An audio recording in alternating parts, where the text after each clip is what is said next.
Ola, que tal? Moi bo día, miña querida xentiña, de Polo Mundo Adiante e benvidas un día máis hasta a miña horta.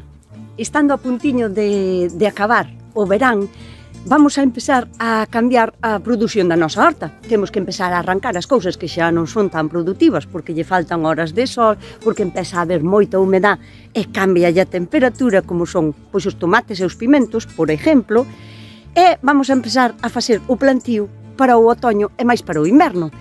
E hai unhas cuantas cousas que, a pesar de seren simples e sencillas, hai nas que ter moi en conta para que despois non nos fracase a colleita. Así que invítovos a todas a pasar hasta a miña horta que vos vou enseñar como trasplantar correctamente as plantas.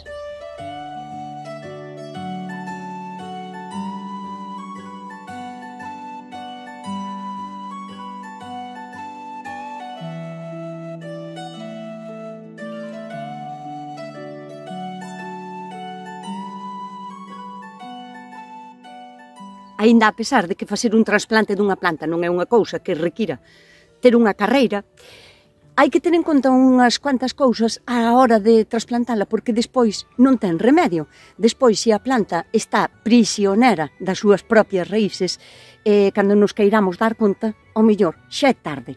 E neste vídeo quero vos enseñar a tratar ben o cepellón. Hai que poñer unha especial importancia no cepellón que traen as plantas, porque non sempre se poden plantar directamente. Casi nunca. Estando a punto de acabar o mes de setiembre aquí no hemisferio norte, tamén estamos a punto de terminar o verán.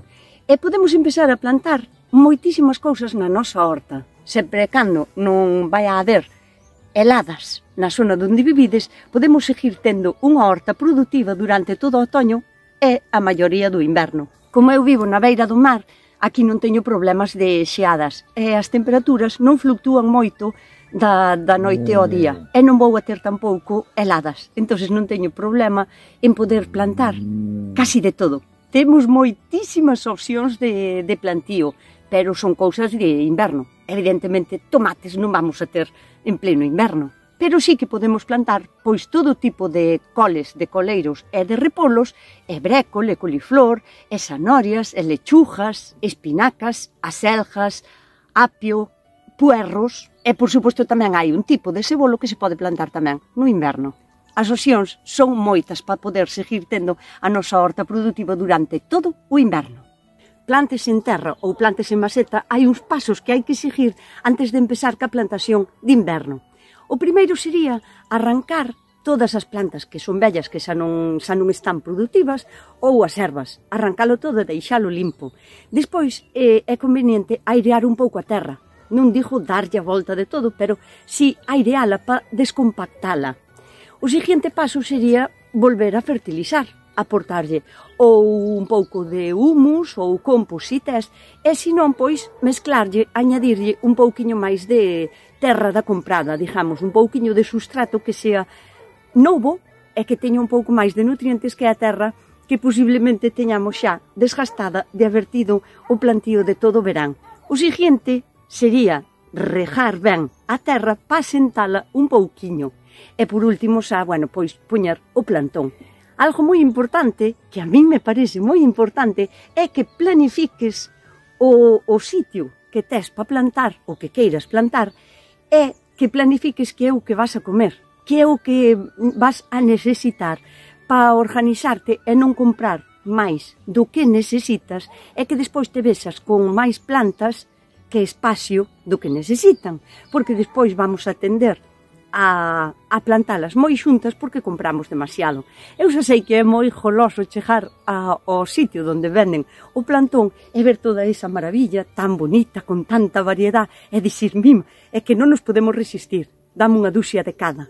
E resulta que chegamos á casa con 40 ou 50 plantas porque compramos 4 duxias diferentes de repolos que nos parecían bonitísimos, e despois chegamos e non vamos a ter espacio para ter a separación correcta que lle fai falta entre as plantas que compramos.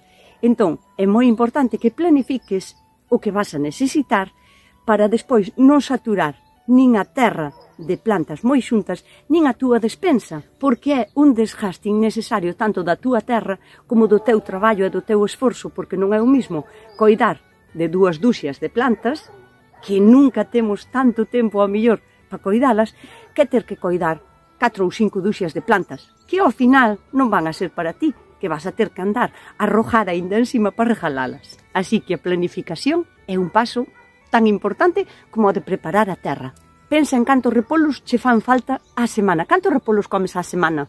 Mais de un? Non creo. A non ser que seades moitos na casa. Pero se che chega un repolo á semana, date conta que nese mes cheganche 4 repolos. O sea que podes plantar solo 4 repolos ao mes, porque tamén vas a querer plantar unha coliflor e máis un brécol. Pero non vamos a dar comido tanto. Entón, é mellor comprar unha dúxia e xa todo variado, que comprar unha dúxia de cada e depois saturar a terra, saturarte ti de traballo e que as cousas estean tan apretadas porque ao final apretámolas na terra. Cando compremos plantiñas así con un cepellón, hai que fijar nel especialmente. Si é así blandiño como este, e se lle ven as raíces pero tamén se lle ve a terra, o trasplante pode ser directo, así tal cual co cepellón, á nosa terra. De todos os xeitos, quitinlle a terra a unha irmán desta, para que vexades a cantidad de raíces que ten. Pódeselle quitar a terra todo o cepellón? Sí, que vamos a conseguir que as raíces se expandan con facilidade, con máis facilidade, que se a deixamos así no cepellón.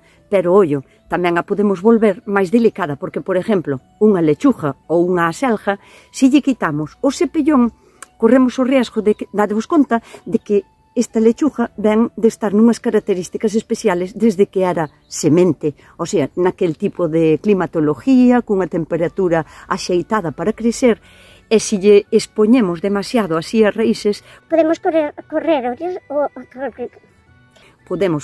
o riesgo de que se dañe, de que non se adapte tamén a nosa terra. Entón, se o cepellón é blandiño, mellor así, tal cual. No caso deste cepellón, que é totalmente diferente, o sustrato que usaron é un tipo de sustrato que está ben para que a planta nasa, o sea, que germine a semilla, a semente, pero agora, a hora de trasplantalo, non é conveniente poñelo así, porque este cepellón é durísimo, o sea, está super compacto. Está demasiado duro e a planta vai a costar moitísimo sacar as súas raíces de aí, expandilas. De feito, as plantas teñen como 2 tipos de raíces, unhas que son máis gordas e que son as que van a afianzar a planta á terra, e outras que son estas delgadiñas que son as que van a expandirse para buscar alimento. Entón, este tipo de cepellón, cando encontremos así tan duro, é conveniente rompelo, o sea, apretar así un pouquiño e sacudir con cuidado. Porque deste xeito as raíces que lle quedan non lle vamos a facer daño ningún, as raíces que lle quedan non van a ter tanto impedimento á hora de querer expandirse. Acordarvos de metela sempre no buratiño onde a trasplantedes con agua, que non lle falte a humedad. Outro caso do cepellón sería este, que é, isto xa se chama espirilación radicular, quere dicir que as raíces botaron tanto tempo neste habitáculo tan pequeniño que o que fixeron foi empezar a girar en espiral, por eso se chama espirilación radicular das raíces, non? O sea que as raíces empezan a facer espirales arredor para seguir crecendo, pero non teñen sitio. Este caso é un poquinho máis grave, se o plantamos así, posiblemente a planta tarde moitísimo en empezar a crecer, a expandir as raíces, porque de que as raíces salan daqui, o sea, vai a costar moitísimo. En este caso sí que é bo metela en agua, sacudila e liberarlle un pouco as raíces. Despois hai outros casos moito máis graves, digamos, de espirilación, que se adaptan tanto á maceta na que estaban, ao habitáculo ao que foron sometidas, que non van a ser capaces nin a sobrevivir. Entón, en casos moi graves de espirilación, de que todo o que sacades da maceta é raíz, que hai que abrila así cas mans, ou incluso darlle uns cortes ao cepellón para que as raíces podan ter por donde salir. porque a espirilación das raíces, todo eso fai como unha barreira e as novas raíces non van a ser capaces a salir. Posiblemente esa planta estea condenada a morrer, porque ti cómprala moi bonita, pero tens que pensar que ven dun sitio na que estaba sometida a unha temperatura adecuada, continua, con aquel riego que era o que lle facía falta. E claro, desde que sale do viveiro hasta que ti a plantas na túa casa non deberían de pasar moitos días, pero así a todo, estála cambiando, estála sometendo a un estrés e a un cambio ao que ao mellor non é capaz de adaptarse. Por iso, si o cepellón é moi duro e ten moitísima espirilación xa das raíces, incluso é conveniente cortarlas cu cuchillo, incluso darlle 3 ou 4 cortes a todo o cepellón e abrila un pouco para que a planta poda expandir as súas raíces. E sabes cal é o problema de que as plantas fajan isto así nas semillas?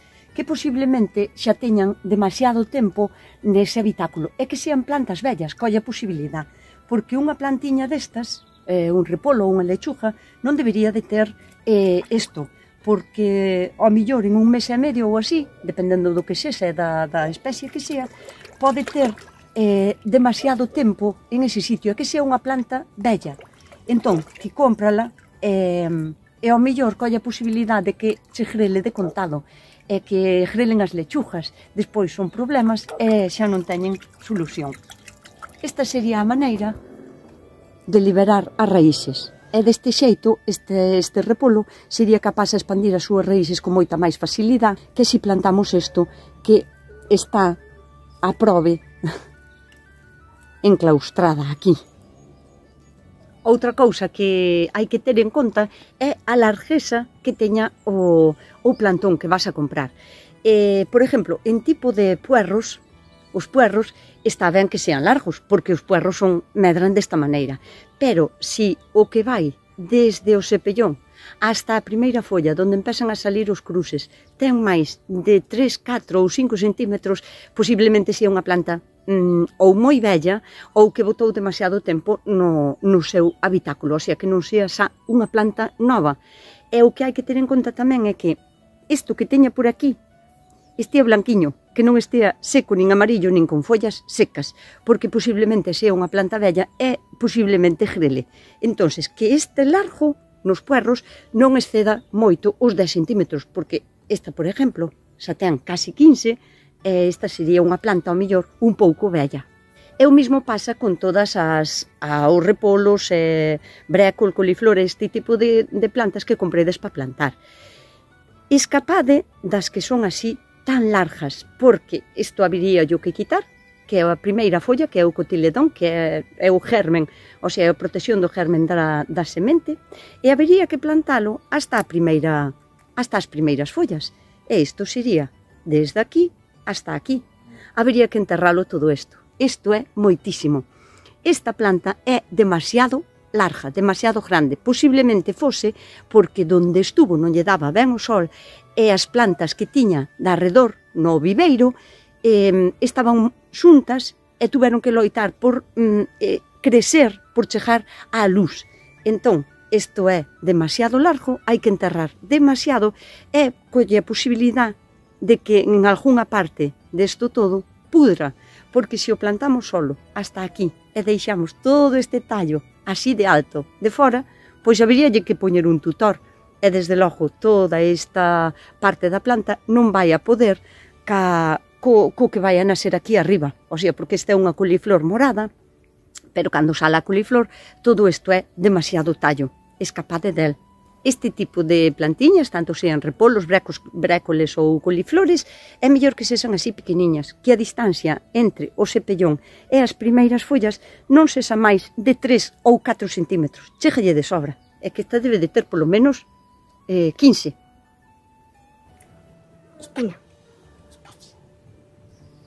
Mirad esta fermosa suculenta que comprín aí atrás e vou vos enseñar en que caso este cepellón é demasiado compacto para ser unha suculenta e ten demasiada raíz que non lle pertenece. En este caso habería que sacarlle todo este cepellón con cuidado. Estuvo ben para facela enraizala e para vender a planta, pero este tipo de sustrato que utilizaron, que ten moita fibra de coco, o que fai é manter moita humedad. Se a plantamos así, isto vai a facer como unha esponja e vai a aguantar esta planta sempre húmeda. E non vai a ser o que queira esta planta porque nos vai a morrer. As suculentas non necesitan ter tanta humedad na raíz, porque senón pudren. Entonces, en este caso, en caso de suculenta, teño que quitar na súa totalidade para trasplantala con éxito e que non me morra. Un truco para quitarlle ben o cepellón a estas plantas é darlle cun pouquiño de agua a presión. Coidado que a presión, claro, só queremos quitar a terra e deixar as raíces para trasplantala. Ten en conta que unha espirilación radicular de calquera planta sempre vai a traer problemas cando a trasplantes. Unha por falta de nutrientes inmediatos mentras non se adapta ao novo sitio onde a estás trasplantando. Outra porque esa radiculación vai a facer como unha barreira e as raíces van a tardar moito máis en ser capaces a expandirse para buscar nutrientes. En casos de algunhas plantas, se ese cepellón ten demasiada fibra de coco ou calquer outro material que sea capaz a aguantar moito da humedad, corres o riesgo tamén de que as raíces pudran. Se non liberamos o cepellón e xa ten deformación nas raíces, posiblemente esas raíces sigan ese crecimento deforme e unhas raíces deforme van a dar lugar a unha planta deforme. Non vai a ser capaz a crear novas raíces porque ese cepellón podelle facer como unha especie de barreira e vai a costar moito sacar as novas raíces para ir a buscar nutrientes. Así que vai a ter unha carencia moi importante de nutrientes xusto no trasplante, que é cando debería de ter máis. E por último, e non por eso menos importante, corremos o riesgo de que esa planta sea moi bella. No caso de unha planta ornamental, pois non importa, pero no caso de un repolo, unha lechuga, un puerro, se o cepellón está moi compacto e moi duro, colle a posibilidade de que esa planta xa sexa bella e tan pronto como a plantamos, empece a querer grelar. Dadevos conta, por exemplo, no caso dunha lechuga ou dun repolo, que leva tanto tempo en ese pequeno espacio para crecer, non ten máis espacio. A planta non vai a morrer, vai a seguir como sendo máis bella, vai a seguir tendo máis tempo. Se non ten posibilidade de expandir as raíces, non vai a ter a posibilidade de crecer, de expandirse, o que é a planta que queremos nós comer. E esa planta vai a ser moi bella cando a plantemos. Que vai a pasar? Que cando a plantemos, a planta como xa ten o seu ciclo de vida, vai a mitad del estuvo nese cepellón, posiblemente tan pronto como a plantemos e empece a coller nutrientes, esa planta xa empece a grelar. Porque moitas veces cando me pregunta así a xente, plantín lechugas e espijáronme todas, están as lechugas así altas e espijaron. Pois posiblemente unha das causas máis frecuentes é porque xa era unha planta vella, porque botou moito tempo no cepellón e non tivo a oportunidade de crecer. E tan pronto como a puxestes na túa terra, a planta o que fixo, como xa acabou o seu ciclo de vida, é espijar para botar sementes. No caso de plantiñas así, máis pequenas, o que vamos a facer é evitar plantalas á mañán ou ao mediodía, porque senón estaría sometidas a un estrés calorífico ao que non están acostumbradas. Normalmente nos viveiros nas teñen a pleno sol, teñenas resguardadas, entón vamos a facer que non sufran tanto. Evitamos as horas do mediodía, mellor á tardiña, para que o trasplante sea case á noite e pasen toda a noite con esa frescura, para que se vayan como adaptando pouquiño a pouco.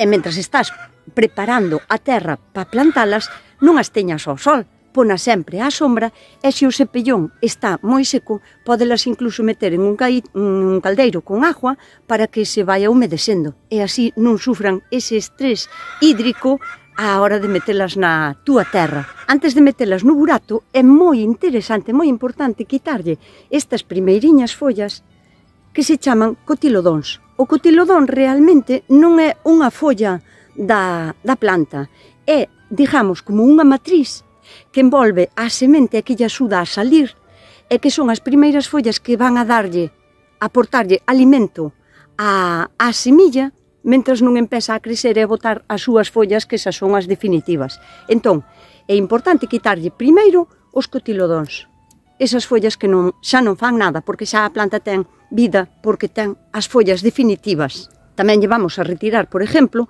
folliñas vellas que teñan, que non van a facer nada e que o que van a facer é restarlle vitalidade. Vamos a deixar as follas máis bonitas e que están máis sans.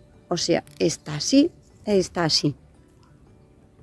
é a hora de plantala xa no sustrato na vosa terra, sea na terra da horta ou sea en masetas, que isto dá igual. Para min é moi importante regar xa antes de plantalas. Non é só unha cuestión de hidratación. Vou vos explicar o porqué. Vámonos a imaginar que eu vou preparar este cachiño de terreno. Entonces, primeiro, o primeiro que fajo é airealo, arrancarlle as ervas malas, airealo e volvelo a fertilizar, non? Para preparalo para as novas plantas. Si rego antes de plantar, o que vou conseguir é que a terra se asente, que volva un pouquiño ao estado no que estaba antes de que a aireásemos. No caso dunha lechuga, por exemplo, nunca podemos plantar hasta aquí, hasta onde está nascendo a planta, o sea, o pescoso, isto, ten que quedar libre, o sea, deberíamos de enterrar solo hasta aquí. Se o poñemos na terra que xa temos mollada, esta terra xa está asentada. Entón podemos calcular como de maneira moito máis fácil onde está o cuello da lechuga. Se en caso contrario poñemos a lechuga nun sitio onde non regamos antes e calculamos onde está o cuello da lechuga perfectamente, unha vez que reguemos, isto vai a cambiar. No caso de regar antes, a lechuga mantense onde a puxemos, pero no caso de regar despois, a terra móvese e posiblemente pase isto. Si enterramos parte da lechuga onde están nascendo as follas, posiblemente esta lechuga nos vai a pudrir e non vai arriba. Por iso é moi importante regar antes. No caso deste tipo de plantiñas, repolos, dame igual que sea calquera tipo de repolo, brécol, coliflor ou navicolo ou que queirades, tamén hai que enterralos non só os cepellóns, sino hasta a primeira folla, máis ou menos. O que non podemos é nunca chegar a enterrar en donde está nascendo a parte central do repolo, porque senón tamén pudriría e máis non sería capaz de sacar as follas adiante, entón morreríanos. Pero se primeiro plantamos e despois regamos, como a terra está sin asentar, posiblemente a terra faja o que queira, o sea, pode incluso baixar e deixar o cepellón un pouco de fora, mal, porque se o cepellón lle dá a luz do sol, vai a estar sempre seco, vai a desecar moi rápido. E se a terra sube máis para arriba e tapa o olliño do repolo, tampouco nos vai a nacer. Por iso, para min, é un punto importante. Despois de airear a terra, regala para que se asente e non nos dea despois disgustos. No caso de puerros ou de cebolo, que tamén podemos empezar a plantar agora no otoño para ter no inverno, que hai un tipo de cebolo para plantar no inverno, teríamos que cortar parte destas follas para que non lle resten vitalidade mentres non acaba de prender a planta. Entón, un tercio das follas deberíamos de quitar. E despois hai que enterralo casi hasta a primeira folla. O sea, todo o que non é... Vedes onde está o cruce do nacimento das follas? Bueno, pois casi hasta aí. É por ese mismo motivo de que a terra non se meta en ese cruce de follas para que non haga problemas de putrición, tamén é interesante mollar a terra antes de... Quieto, puerro, atacoume. É interesante tamén regar a terra xusto antes. Dá igual que a plantedes con ese chisme de plantar, que fajo eu fajo burato para plantalos, ou que os puñades en rejos. Enchede o rejo de agua antes de tapalo. É mellor regar antes de poñer a planta que regar despois de que estea plantada. Estes puerros que teño aquí, por xerto, é un talliño que me quedou do brán. Aínda que no brán non como tanto puerro, tamén me gusta utilizalo para as comidas. Entón, o puerro é unha cousa que se pode plantar durante todo o ano, pero plantala agora, en setiembre, esta planta, é a mellor época que se che vai a dar, porque é unha planta que lle gusta tamén o frío, que a soporta ben. Acabo de encontrarme aquí con un problema que vos quero enseñar a solucionalo. Esta lechuguiña, que iba fermosísima, está tronsada. Isto é porque hai aquí un gusano tronsador, e quero vos enseñar como o encontro eu, porque sempre está aquí, alrededor da planta, o sea, neste diámetro vou non encontrar. E sempre está como entre 1 e 2 centímetros enterrado. Entón eu así con un cuchillo, vou a ver se o encontramos, con un cuchillo vou apartando así a terra, hasta máis ou menos 2 centímetros, e vou no buscando con paciencia. sempre arredor do tronquiño da lechuga. Vedes que está aquí o tronquiño da lechuga? Aprobe, pois vámolo a buscar. Aquí está, mirade que rápido encontrín. Védelo. Este é un gusano tronsador. É un dos responsables de que, este come de todo. Dalle igual que sea lechuga, repolos, puerros, cebolas, dalle igual, justalle todo. E acabache con todas as aquelas, a plantación. Pero é moi fácil de encontrar, porque eso, si ves unha lechuga, esta xa non ten, non vai a ir a ningún lado, pero é moi fácil de atopar si buscamos así, sempre está alrededor da planta. É moi raro que haba dous. Sempre solo hai un. Isto pas galiñas. É moi raro que haba dous, pero bueno, xa que estou, vou buscar. Pero que va. Solo este. Normalmente, solo, sempre hai un. É importantísimo que o localicedes, e que o quitedes da terra, porque come as plantiñas novas, pero tamén cando as plantas empezan a crecer, métense no medio das lechugas, métense no medio das súas follas e acaban con ela, comen a toda, comen os repolos, comen os puerros, comen este gusano tronsador, gusano gris tamén lle chaman, unha tortura. Chámase gusano tronsador porque o que fai é tronsar o cuello das plantas, dalle igual cal sea, e o que fai é roela e comer ese cachiño na máis, pero a planta xa cha mata. Porque mirade como quedou a lechuga. El único que fai é comer ese cachiño. Pero bueno, sabedes que é fácil de localizar. Sempre está alrededor do talliño ese que comeu. Por iso é importante estar pendiente, porque esa noite comeuche esa, pero mañán vai a ir a por outra. Entón é importante vigilar os plantíos recién plantados. Nunca hai que presionar a planta máis do preciso para que se manteña de pé, erguida. Non hai que apretala moito, solo así, porque xa co tempo a terra vai a ir apelmasando, ou ir regando, ou ir chovendo, vai a ir apelmasando. Así que non fai falta apretar moito. E xa os últimos consellos do día. Por acción de regar ou de que chova ou así, a terra vai a ir apelmasando. E as plantiñas, mentras son novas, non lle gusta que as raíces estean prisioneras, que a terra non se apelmase, que non se poña dura. Entón, de vez en cando, mentras a plantiña nova, haina que ir rascando, como aireando, cas mans ou cun un aparatiño así que se poda ir rascando. Segundo consello é que podedes facer como un acolchado, se o facedes cunhas plantas que sean moi aromáticas, tipo tanaceto, prixel ou erva luís ou así, se lle botades un pequeno manto, vades a evitar moitas das plagas que podan ter esas verduras, porque hai tipos de polillas que non lle gustan os cheiros tan fuertes e non van a vir a poñer os oviños ás vosas novas plantas. En terceiro lugar, tende cuidado, tendes que vigilar nos primeiros días moito as vosas plantacións, porque esas plantiñas novas, esas lechugiñas que son tan visosas, rífanse entre os paxariños e os gusanitos, así que polo menos nas imprimerías, o primeiro mes, ou as primeiras 2 ou 3 semanas, tendes que ter moi en conta que posiblemente esa planta sea un manjar para un paxariño ou para un gusano, así que hainas que ter moi vigiladas. Como sempre, espero tervos axudado e que algún dos consellos polo menos vos servise para que as vosas plantas vayan arriba, que teñan un bo final. Pero se vos quedou algunha dúda, deixademe quedar aquí nos comentarios que eu heina de contestar. Hei de tardar máis ou menos, pero eu sempre vou a contestar as vosas preguntas. E por hoxe nada máis. Coidádevos, portádevos ben e sede moi felices.